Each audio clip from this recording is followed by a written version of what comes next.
الحمد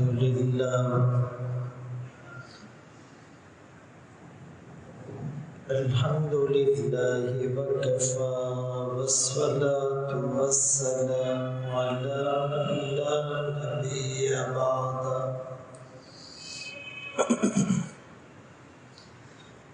أما بعد فأعوذ بالله من الشيطان الرجيم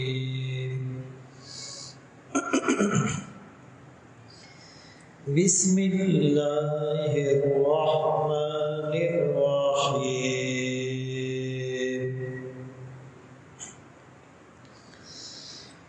إن الذين آمنوا والذين هاجروا وجاهدوا في سبيل الله أولئك يرجون رحمة الله والله غفور رحيم.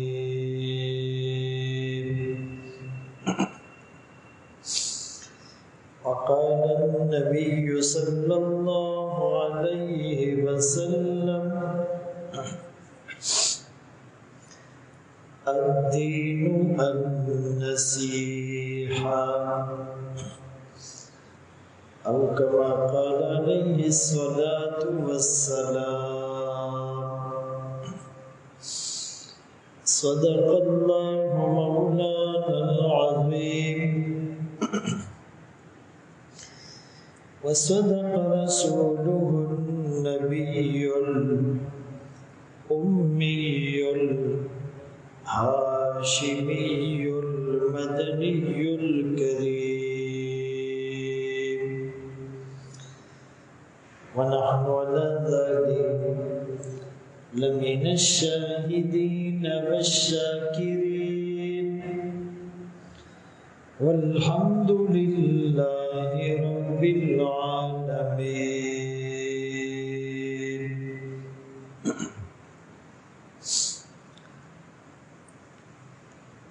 ہر لحظہ مومن کی نئی آن نئی شان، کردار میں گفتار میں اللہ کی برہان، قہاری و غفاری و قدوسی و جبروت، یہ چار عناصر ہو تو بنتا ہے مسلمان. یہ راز کسی کو نہیں معلوم کہ مومن قاری نظر آتا ہے حقیقت میں ہے قرآن. واجب الاحترام عزیزان گرامی، آپ کے سامنے قرآن کریم فرقان مجید کی سورہ بقرہ کی ایک آیت کریمہ تلاوت کی، اور سرکار دو عالم تاجدار مدینہ محمد مصطفیٰ احمد مجتبی صلی اللہ علیہ وسلم کی حدیث مبارکہ پیش کی.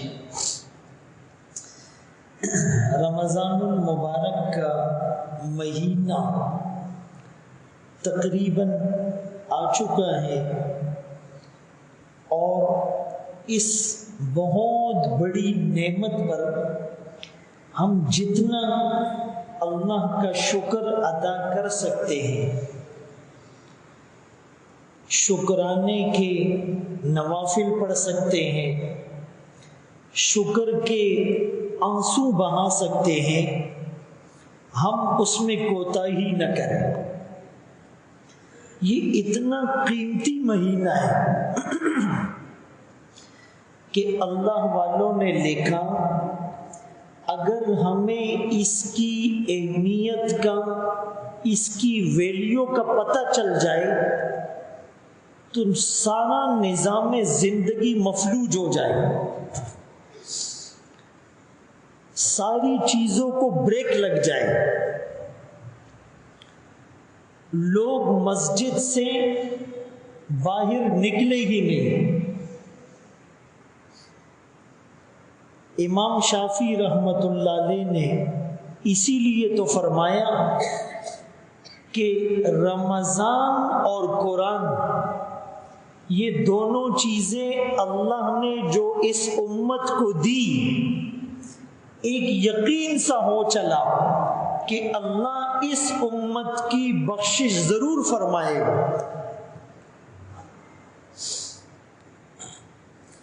اور بعض حضرات نے تو یہ لکھا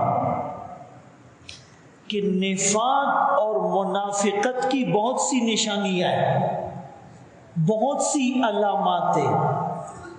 نماز پڑھتے ہیں تو سستی کے ساتھ پڑھتے ہیں، عبادت کرتے ہیں تو دکھاوے کے لیے کرتے ہیں، بات کرتے ہیں تو جھوٹ بولتے ہیں، وعدہ کرتے ہیں تو خلاف ورزی کرتے ہیں، امانت ان کے پاس رکھوائی جائے تو خیانت کرتے ہیں، زبان سے کچھ کہتے ہیں دل میں کچھ ہوتا ہے۔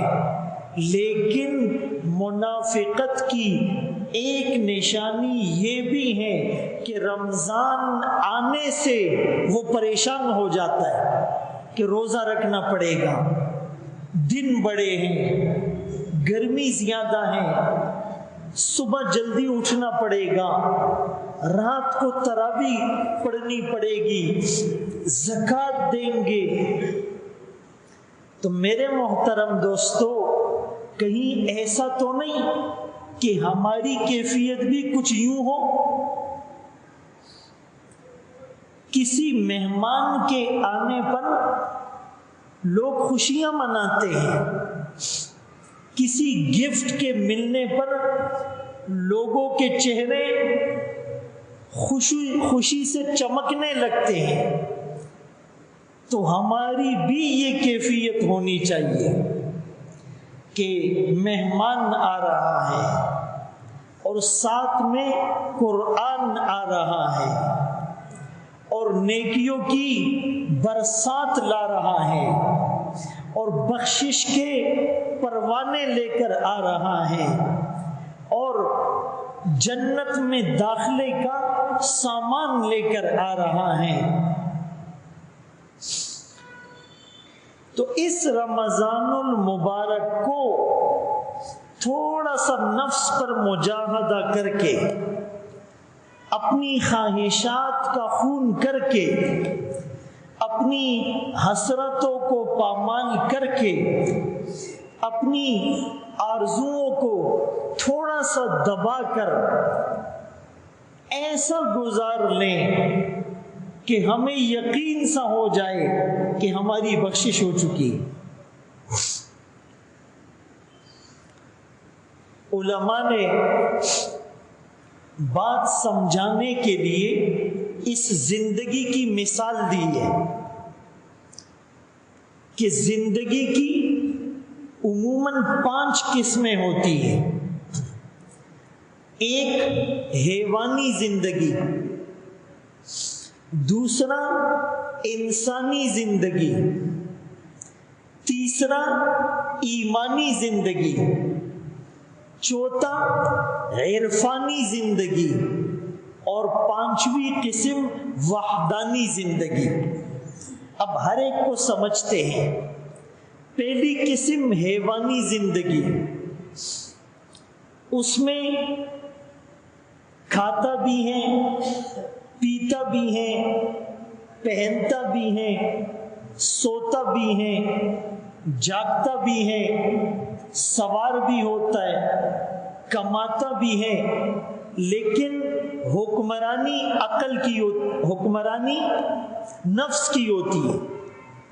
جو نفس کہتا ہے کھا لیتا ہے، حلال حرام کو نہیں دیکھتا۔ جو نفس کہتا ہے پی لیتا ہے، حلال حرام کو نہیں دیکھتا۔ جو نفس کہتا ہے کما لیتا ہے، جائز اور ناجائز کو نہیں دیکھتا۔ جو نفس کہتا ہے جب کہتا ہے سو جاتا ہے، جو نفس جب نفس کہتا ہے اڑ جاتا ہے، جو نفس کہتا ہے اس پر عمل کر گزرتا ہے، اپنے نفس کو، اپنی خواہشات کو اپنا خدا بنا رکھا ہے۔ افرأیت من اتخذ الہہ ہوا، کیا آپ نے اس شخص کو دیکھا جس نے اپنی خواہشات کو اپنا خدا بنا لیا ہے؟ وَأَضَلَّهُ اللَّهُ عَلَىٰ عِلْمٍ، باوجود معلومات کے اللہ نے اس کو گمراہ کیا، اس کے دل، اس کی آنکھ اور اس کے کانوں پر اللہ نے پردے ڈال دیے۔ تو یہ حیوانی زندگی ہوتی، اس میں نفس حکمران اور حاکم ہوتا ہے، یہ تو جانور بھی گزارتا ہے۔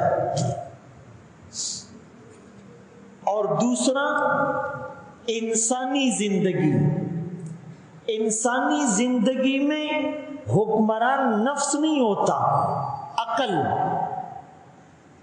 جو عقل کہتی ہے وہی کھاتا ہے، یعنی گندی چیز نہیں کھاتا، جس پر مٹی لگی ہوئی ہو وہ نہیں کھاتا، جو عقل کہتی ہے وہی پیتا ہے، جو عقل کہتی ہے وہی پہنتا ہے، جو عقل کہتی ہے اسی پر سوار ہوتا ہے، جو عقل کہتی ہے اسی کاروبار میں پیسہ انویسٹ کرتا ہے، عقل کی بات مان کر چل رہا ہوتا ہے، حلال حرام کو یہ بھی نہیں دیکھتا، جائز ناجائز کا خیال یہ بھی نہیں رکھتا، لیکن عقل کی بات مان کر چل رہا ہوتا ہے۔ اچھا، چیزیں تبدیل نہیں ہوتی، کھانا ادھر بھی وہی تھا ادھر بھی وہی ہے، پینا وہاں بھی وہی تھا یہاں بھی وہی ہے، وہی کھانا وہی پینا وہی لباس، لیکن حیوانی زندگی میں یہ نفس کا غلام تھا، انسانی زندگی میں یہ عقل کا غلام تھا، اور تیسری زندگی ایمانی زندگی، ایمانی زندگی میں یہ وحی کا غلام ہوتا ہے، ایمان کا غلام ہوتا ہے، اللہ کے حکم کا پابند ہوتا ہے، نبی کی سنت دیکھ کر چلتا ہے، ہر چیز نہیں کھاتا، وہی کھاتا ہے جس کی اجازت شریعت میں ہے، وہی پیتا ہے جس کی اجازت شریعت میں ہے، وہی پہنتا ہے جس کی اجازت شریعت میں ہے، اسی طریقے سے کماتا ہے جس کی اجازت شریعت میں ہے، پیسہ وہاں لگاتا ہے جس کی اجازت شریعت میں ہے، سوتا اس وقت ہے جب شریعت کا ہے، اٹھتا اس وقت ہے جب شریعت کا ہے، شادی اس طریقے پر کرتا ہے جو شریعت کا ہے، کاروبار اس طریقے پر کرتا ہے جو شریعت کا ہے، یہ ایمانی زندگی ہے۔ آخر میں ہم نے فیصلہ کرنا ہے کہ ہم کون سی زندگی گزار رہے ہیں۔ اور چوتھی جو زندگی ہے عرفانی زندگی، یہ ایمان سے بھی ایک لیول آگے بڑھ جاتا ہے، یقین والی زندگی، منشا حاکم کو پہچان لینا، میرے اللہ کا حکم کیا ہے، یہ جو پہچان ہوتی ہے نا، معرفت، جس کو معرفت حاصل ہو جائے اس کا بیڑا پار ہو جاتا ہے، اور معرفت عبادت سے آتی ہے، اور عبادت کو سیکھنا پڑتا ہے، پہلے علم، پھر عبادت، پھر معرفت۔ وَمَا خَلَقْتُ الْجِنَّ وَالْإِنسَ إِلَّا لِيَعْبُدُونَ، میں نے انسان اور جنات کو نہیں پیدا کیا مگر اپنی عبادت کے لیے، اپنی معرفت کے لیے، یہ مجھے پہچانے گا تو عبادت کرے گا، جو اللہ کو ہی نہیں پہچانتا وہ عبادت کیوں کرے گا؟ اسی لیے اسلام میں داخل ہونے کے لیے سب سے پہلی چیز اللہ کا تعارف، لا الہ الا اللہ، کوئی چیز نہیں سوائے اللہ کی، کوئی معبود نہیں سوائے اللہ کے، محمد الرسول اللہ، اور محمد صلی اللہ علیہ وسلم اللہ کے رسول ہے۔ بھائی ایک آدمی آپ کے ساتھ ٹرین میں آیا، آپ نے سرسری دعا سلام کی لیکن کوئی زیادہ ریسپیکٹ اس کو نہیں دی۔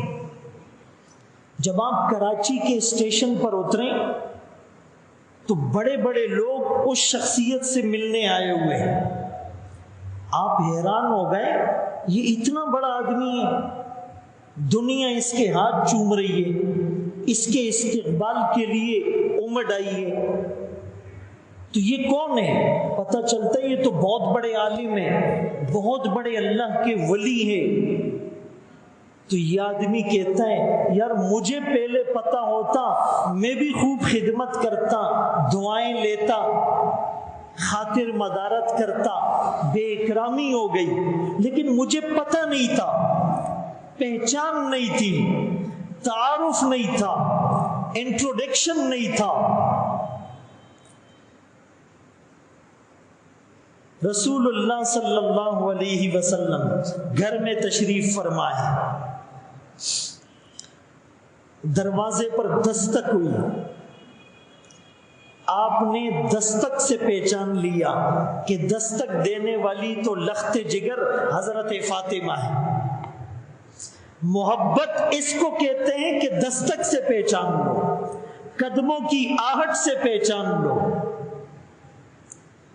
آواز نہیں لگائی، صرف دستک سے آقا پہچان گئے۔ اور پھر ایک موقع ہے کہ صدیق اکبر اپنے گھر میں بیٹھے ہوئے ہیں، ہجرت کی رات ہے، دروازے پر دستک ہوئی، صدیق اکبر پہچان گئے دستک دینے والا آمنہ کا لال ہے۔ نبی نے بیٹی کی دستک کو پہچانا، کتنی محبت ہوگی۔ پھر صدیق نے نبی کی دستک کو پہچانا، کتنی محبت ہوگی۔ تو یہ جو چوتھی زندگی ہے، عرفانی زندگی، کہ ہم اللہ کی منشا کو پہچان لیں۔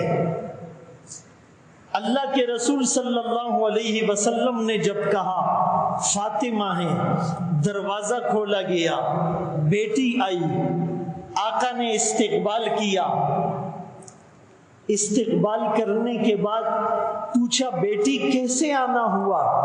کہنے لگی آپ کے پاس کچھ غلام آئے ہیں، کچھ قیدی آئے ہیں، کچھ غنیمت کا سامان آیا ہے، کام کرتے کرتے میرے ہاتھوں پر گھٹے پڑ گئے، مشکیزہ بھر کر لاتے لاتے میرے کندھوں پر نشان پڑ گئے، فاقے کی وجہ سے قوا کمزور ہو گئے، گویا کہ تنگدستی بھی ہے، تکلیف بھی ہے اور تھکاوٹ بھی ہے، میں تھک جاتی ہوں، گھر کے کام بھی کرتی ہوں، باہر کے کام بھی۔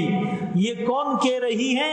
جو آمنہ کی لاڈلی، آمنہ کے لال کی لاڈلی ہے، جو سیدۃ نساء اہل الجنہ ہے، جنت کی عورتوں کی سردار ہیں، جنت کے جوانوں کے سردار کی ماں ہیں، جو حضرت علی رضی اللہ عنہ کی گھر والی ہیں۔ اللہ اکبر کبیرہ۔ تو میں عرض کر رہا تھا کہ 3 شکایتیں کی، تھکاوٹ بھی ہو جاتی ہے، تکلیف بھی ہے اور تنگدستی بھی ہے۔ تو حکم کیا ہے کہ جب صدقہ کرو، جب مال خرچ کرو تو ابتدا کس سے کرو گے؟ اپنے گھر والوں سے۔ وَابْدَأْ بِمَنْ تَعُولُ۔ ایک آدمی ساری دنیا کو کھلاتا پلاتا ہے، گھر والوں کو خرچہ نہیں دیتا، یہ شریعت پر عمل نہیں کر رہا۔ تو حکم تو یہ تھا ابتدا گھر والوں سے کرو۔ یہاں پر آقا کھجورے اٹھا کر دے دیتے، ایک غلام خدمت کے لیے دے دیتے، کوئی سواری سہولت کی خاطر دے دیتے، لیکن آقا نے کیا کہا، بیٹی میں تجھے چند کلمات نہ سکھاؤں کہ تو وہ کلمات پڑھے گی تیرے سارے مسئلے حل ہو جائیں گے۔ 33 بار ہر نماز کے بعد سبحان اللہ کہنا، کیا کہنا ہے، اور 33 بار الحمدللہ، اور 34 بار اللہ اکبر پڑھنا۔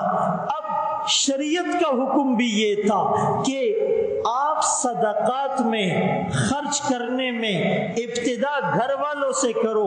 اس وقت بیٹی کو دینا جائز تھا، لیکن عرفانی زندگی یہ تھی، اللہ کے حکم کو اور اللہ کی منشا کو آقا سمجھ گئے تھے کہ اس وقت یہ کھجورے بیٹی کو دینے سے زیادہ بہتر ہیں مدینے کے یتیموں کو دے دی جائے۔ جب آدمی اس لیول پر آتا ہے، اس کو عرفانی زندگی کہتے ہیں۔ تو یہ پہچان والی زندگی ہوتی، آدمی رمضان کو پہچان لے، قرآن کو پہچان لے، ماں باپ کو پہچان لے، علماء کو پہچان لے، مسجد اور مدرسے کو پہچان لے، تبلیغ اور خانقاہ کو پہچان لے، اللہ کے ذکر کو پہچان لے، دعاؤں کو پہچان لے، مراقبے کو پہچان لے، اعتکاف کو پہچان لے، حج اور عمرے کو پہچان لے، سفید بالوں والے بزرگوں کی قدر کو پہچان لے، بیوی کے حق کو پہچان لے، ماں کے حق کو پہچان لے، اولاد کے حق کو پہچان لے، پڑوسی کے حق کو پہچان لے، اس کو کہتے ہیں عرفانی زندگی۔ اور پانچویں جو زندگی ہے وحدانی زندگی، کہ آدمی اپنی مرضی کو مولا کی مرضی میں فنا کر دے، اپنی کوئی ڈیمانڈ ہی نہیں، اپنی کوئی چاہت ہی نہیں، اپنی کوئی خواہش ہی نہیں، جس حال میں اللہ رکھے میں اس پر راضی ہوں۔ اس کو کہتے ہیں ایمانی زندگی، وحدانی زندگی۔ مجدد ملت حکیم الامت اشرف علی تھانوی رحمت اللہ علیہ سے کسی نے سوال کیا، حضرت زندگی کیسی گزر رہی ہے؟ ہم سے تو کوئی پوچھتا ہے نا، تو جو 10,000 کمانے والا ہوتا ہے یا 1 لاکھ کمانے والا ہوتا ہے یا 50 لاکھ کمانے والا، کہتے ہیں بس یار گزر رہی ہے، چلتی کا نام گاڑی ہے، بس یار کیا بتائیں، کبھی خوشی کبھی غم، یہ جملے ہوتے ہیں۔ شکر بہت کم لوگوں کی زبان پر ہوتا ہے۔ تو اشرف علی تھانوی رحمت اللہ علیہ سے پوچھا، حضرت کیسے گزر رہی ہے؟ فرمانے لگے بہترین زندگی گزر رہی ہے۔ ارے تم مجھ سے کیا پوچھتے ہو؟ اگر سورج چمکتا ہے تو میری مرضی ہوتی ہے، اگر چاند روشنی دیتا ہے تو میری مرضی ہوتی ہے، ستارے جگمگاتے ہیں تو میری مرضی ہوتی ہے، بارش ہوتی ہے تو میری مرضی ہوتی ہے، اگر فصلیں اگتی ہیں تو میری مرضی ہوتی ہے، طوفان آتا ہے، سیلاب آتا ہے، زلزلہ آتا ہے، میری مرضی ہوتی ہے۔ کسی نے کہا حضرت یہ آپ کیسی بات کر رہے ہیں؟ فرمایا صحیح بات کر رہا ہوں، میں نے اپنی مرضی کو اللہ کی مرضی میں فنا کر دیا، جو میرے رب کی مرضی ہوتی ہے میں اس پر راضی ہوتا ہوں۔ شاہ دولہ رحمت اللہ علیہ ایک بزرگ گزرے ہیں، لوگ ان کے پاس آئے، حضرت سیلاب آ رہا ہے اور جو بند ہیں وہ ٹوٹنے والا ہے، اگر وہ بند ٹوٹ گیا تو سیلابی ریلا پورے گاؤں کو بہا کر لے جائے گا، پورا دیہات زیر آب آ جائے گا، مویشی ہلاک ہو جائیں گے، گھر ڈوب جائیں گے، لوگ ہلاک ہو جائیں گے۔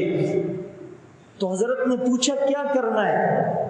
کہا جی اس بند کو مضبوط کرنا ہے، آپ لوگوں کو حکم دیں کہ سب بستی والے نکلے اور اس بند کو مضبوط کرے۔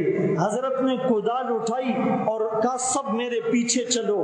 جیسے ہی اس بند کے قریب گئے تو بجائے مضبوط کرنے کے بند توڑنے لگے۔ لوگوں نے پکڑ لیا، حضرت آپ تو مضبوط کرنے کے بجائے توڑ رہے ہیں۔ حضرت کا جواب دیکھیے، فرمایا جتے مولا تے اوتے شاہ دولا، جو میرے اللہ کی مرضی ہوگی وہی ہماری مرضی ہے۔ اگر اللہ کی مرضی ہے کہ ہم اس آفت کا شکار ہو جائے، ہم اس پر راضی ہیں۔ وہ مصیبتوں کو اور تکلیفوں کو اور بیماریوں کو خوشی سے گلے لگانے والے تھے، اور یہ جملہ ان کی زبان پر ہوتا کہ تیرا دیا ہوا غم بھی مجھ کو عزیز ہے کہ تیری دی ہوئی چیز ہے۔ تو یہ جو وحدانی زندگی ہوتی ہے، آدمی اپنی مرضی کو اللہ کی مرضی میں فنا کر دیتا ہے۔ کتنی قسمیں میں نے بتائی بھائی؟ پہلی حیوانی زندگی، دوسری انسانی زندگی، تیسری ایمانی زندگی، چوتھی عرفانی زندگی، پانچویں وحدانی زندگی۔ اب ہم نے اپنا محاسبہ کرنا ہے، اپنا ٹیسٹ کرنا ہے، اپنی ہسٹری چیک کرنی ہے کہ میں کون سی زندگی گزار رہا ہوں۔ میں اپنی مرضی سے سوتا جاگتا ہوں، میں اپنی مرضی سے کھاتا پیتا ہوں، میں اپنی مرضی سے پہنتا پہناتا ہوں، میں اپنی مرضی سے سوار ہوتا ہوں۔ اس کو ہم نے چیک کرنا ہے۔ اسی لیے مفتی محمد شفیع رحمت اللہ علیہ کا ایک واقعہ آپ کو سناتا ہوں کہ نیک لوگوں کی صحبت کتنی ضروری ہے۔ نیک لوگوں کی صحبت ہوگی تو شوال بھی اچھا گزرے گا، نیک لوگوں کی صحبت نہیں ہوگی تو رمضان بھی ضائع ہو جائے گا، نیک لوگوں کی صحبت ہوگی تو لیاری میں بیٹھ کر، پاکستان میں بیٹھ کر اللہ کا ولی ہوگا، نیک لوگوں کی صحبت نہیں ہوگی تو مدینے میں رہ کر بھی ولی نہیں بن سکتا۔ اسی لیے مفتی محمد شفیع رحمت اللہ علیہ جو دیوبند کے اندر یعنی مفتی اعظم تھے، اپنے شیخ مولانا اشرف علی تھانوی رحمت اللہ علیہ کے پاس جا کر کہا حضرت مجھے ایک اشکال ہے، ایک بات سمجھ میں نہیں آ رہی۔ مولانا رومی کا شعر ہے نا، یک زمانہ صحبت با اولیاء بہتر از 100 سالہ طاعت بے ریا۔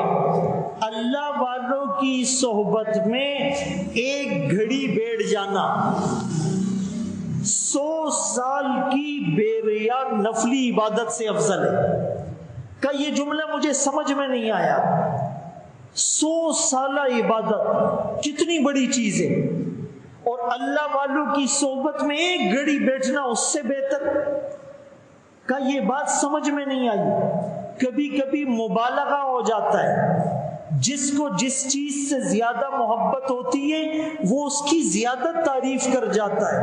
ہو سکتا ہے کہ علامہ رومی نے تصوف سے زیادہ محبت اور فنائیت کی وجہ سے یہ جملہ کہہ دیا ہو، کچھ زیادتی کر دی ہو، مبالغہ کر دیا ہو۔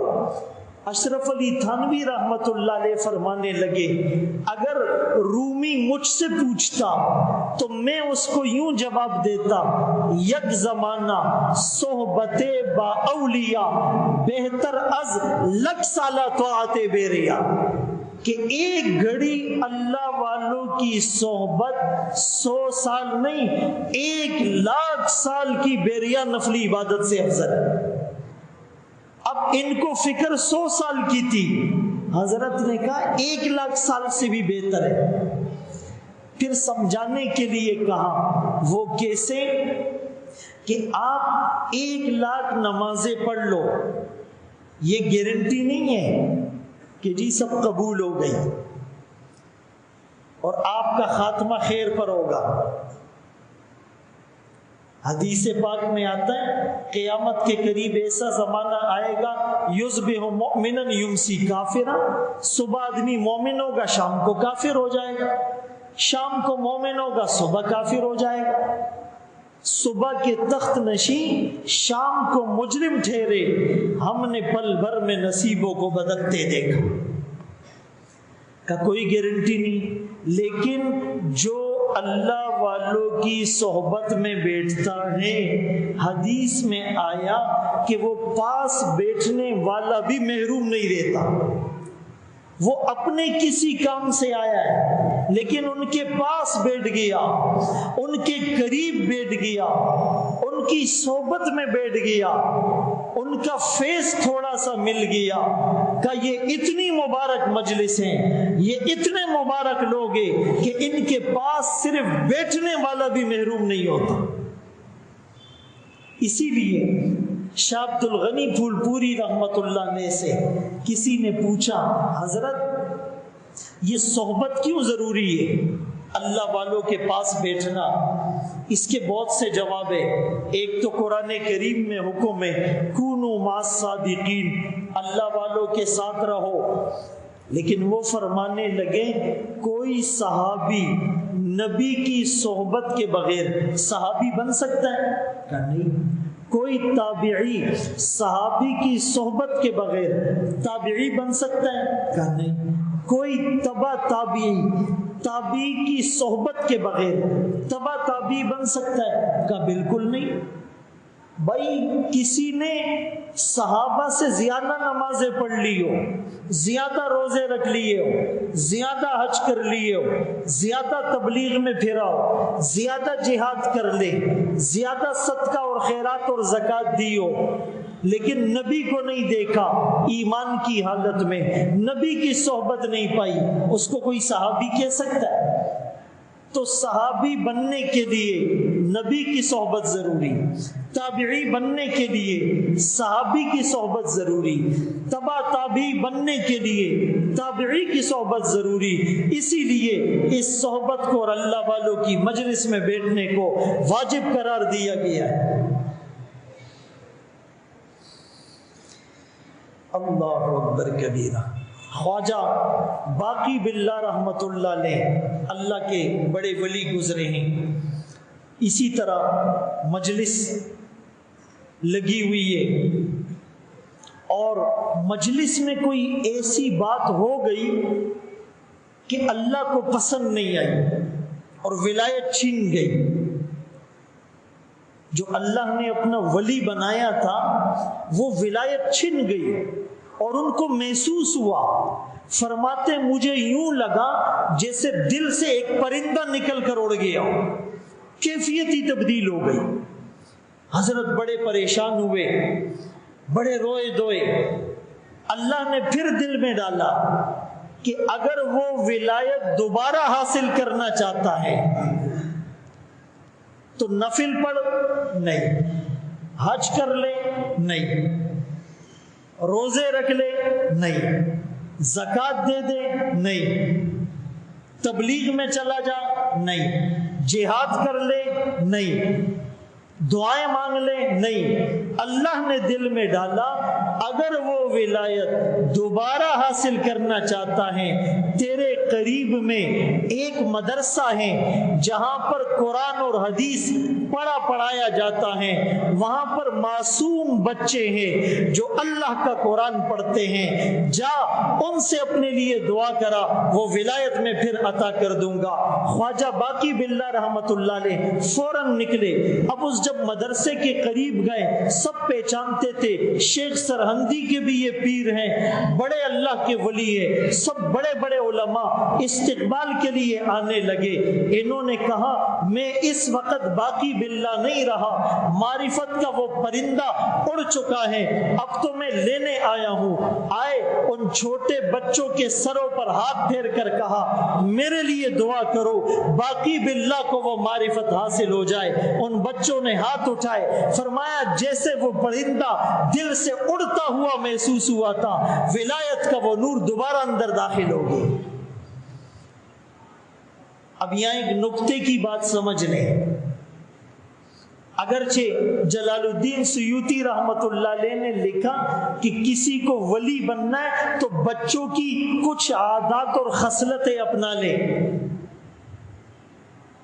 وہ کیا ہے؟ بچوں کی ایک عادت جو اللہ کو پسند ہے کہ ان سے کوئی چیز گم جائے رونا شروع کر دیتے ہیں۔ تم بھی رونا شروع کر دو، تمہارے مسئلے بھی حل ہو جائیں گے۔ بچے کو بھوک لگی، رویا، ماں نے دودھ پلایا، ایسا ہی ہے۔ تکلیف ہوئی، رویا، ماں نے بروفین پلا لی۔ سردی لگی، رویا، ماں نے کمبل اڑا دیا۔ گرمی لگی، رویا، ماں نے نہلا دیا، ایسا ہی ہے۔ بچہ رویا، صرف رونے سے اس کے سارے کام حل ہو گئے۔ انسان تو اللہ کے سامنے روئے گا، تیرے سارے کام حل ہو جائے گا۔ اسی لیے علامہ علوسی رحمت اللہ علیہ نے سورۃ القدر کے ضمن میں لکھا اللہ کو گناہگار کا رونا تسبیح کرنے والوں کی تسبیح سے بھی پیارا لگتا ہے۔ جب آدمی کسی کونے میں بیٹھ کر دنیا سے ہٹ کٹ کر ساری دنیا سے رابطہ توڑ کر جب آنسوؤں کی بارش سے دل کی زمین کو سیراب کرتا ہے، اپنے گناہ یاد کرتا ہے، نہ گناہ رک رہے ہیں نہ آنسو رک رہے ہیں، اس رونے پر اللہ وہ مقام عطا کرتے ہیں جو سالوں کی عبادت سے نہیں پا سکتے۔ بہرحال بچے مل کر کھاتے ہیں، بچے جھگڑا کرتے ہیں، فوراً صلح بھی کر لیتے، دل میں بات زمن پر ضروروں کی خوب گٹان پر آتے دی۔ ہمارے دلوں میں تو پتھر نہیں چٹانیں پڑی ہوئی ہے۔ ایک دفعہ میری جس سے انبن ہو جائے پھر میرا دل صاف نہیں ہوتا، فخر سے بھی کہتا ہے۔ بھئی یہ تو رونے کا مقام ہے۔ عبداللہ ابن مسعود رضی اللہ عنہ سے کسی نے کہا آپ رمضان کا استقبال کیسے کرتے تھے؟ فرمایا کسی صحابی کی یہ جرت نہیں تھی کہ رمضان کا استقبال ہم ایسے کرتے تھے کہ ہمارے دل میں کسی مسلمان کے لیے حسد اور کینہ نہیں ہوتا۔ رمضان کا چاند دیکھنے کی جرت ہی نہیں کر سکتے تھے جب تک دل صاف نہ ہو۔ ہم تو یہ چاند دیکھ لیا، وہ مبارک چاند دیکھنے کے بعد بھی رونا نہیں آتا، دعائیں نہیں مانگتی، میں سے چاند مبارک، کوئی فائدہ نہیں ہے اس کا، سب ڈرامے بازی ہے۔ ارے بھائی چاند کو دیکھنے کے بعد رو، اے اللہ ایک پھر سے چاند دکھا دیا، اتنے گناہ کرنے کے باوجود، تیری اتنی نافرمانی کرنے کے باوجود پھر سے یہ مبارک چاند، پھر سے وہ مبارک گھڑیاں، پھر سے وہ روزے، پھر سے وہ تراویح، پھر سے وہ سحری، پھر سے وہ افطار، پھر سے وہ اعتکاف، پھر سے وہ زکوٰۃ، پھر سے وہ عمرے، پھر سے وہ رونا دھونا۔ اے اللہ میں اس قابل نہیں۔ یہ میسیجز سے کیا ہوتا ہے؟ 1 گھنٹہ میسیجز میں گزار دیتے۔ بھئی اس چاند کو دیکھ کر سب سے پہلا کام، سارا حسد کینہ بغض ختم، اس دل کو شیشے کی طرح صاف کرو اور اتنا رو اللہ کے سامنے کہ چاند کو دیکھنے پر اللہ بخشش کا اعلان کر دے۔ ہوتا تو یہ ہے پورا مہینہ عبادت کرو، رمضان کے بعد عید کا چاند دیکھنے پر بخشش ہوتی ہے۔ آج ہم ایسی نیت کریں کہ رمضان کا چاند دیکھنے پر عرش کا ستون ہل جائے، حسد کینہ بغض نہ ہو۔ بچوں میں یہی تو خوبی ہوتی ہے۔ میں نکتہ جو سمجھا رہا ہوں، جو میں نے اپنے حضرت سے سنا، بھائی آدمی کے 3-4 بچے ہیں، 2-3 بڑے ہیں اور ایک چھوٹا ہے۔ بولو بھائی پیار کس سے زیادہ ہوتا ہے؟ چھوٹے سے یا بڑے سے؟ کماتا کون ہے؟ بڑا۔ خدمت کون کرتا ہے؟ بڑا۔ گھر کون خریدتا ہے؟ دوائی کون لاتا ہے؟ بولو نا، علاج کون کرتا ہے؟ آج تو روزہ نہیں ہے کسی کا، علاج کون کرتا ہے؟